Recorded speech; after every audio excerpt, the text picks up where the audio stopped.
Hi, thanks for tuning in. This is the S&P ASX 200 Index Daily Update for Tuesday the 30th of July 2024.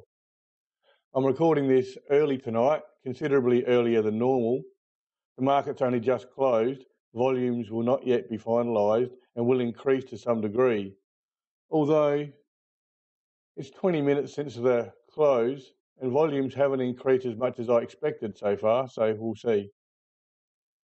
The ASX 200 index closed lower today, following some weak and tentative trading on overseas markets last night.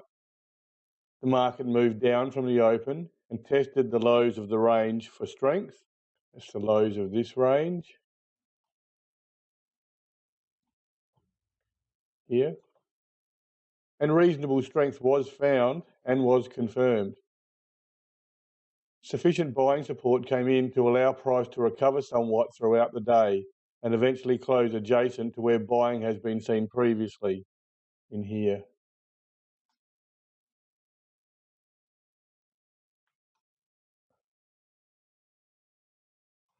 Over to the intraday chart. Price moves sharply lower from the open.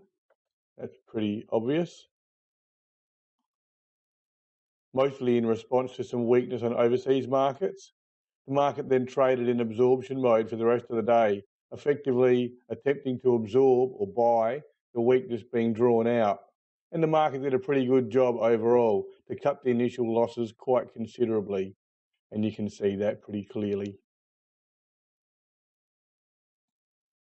Back to the daily chart.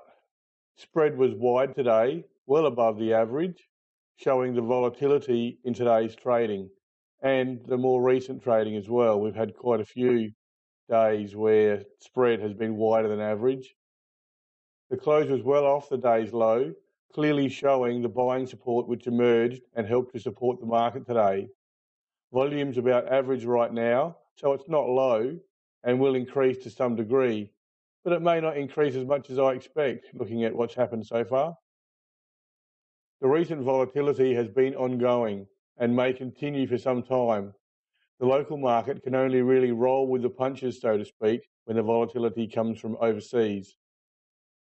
Just beware the local professionals using this weakness to their own benefit by amplifying the weakness and thrusting price lower to remove the weak holders.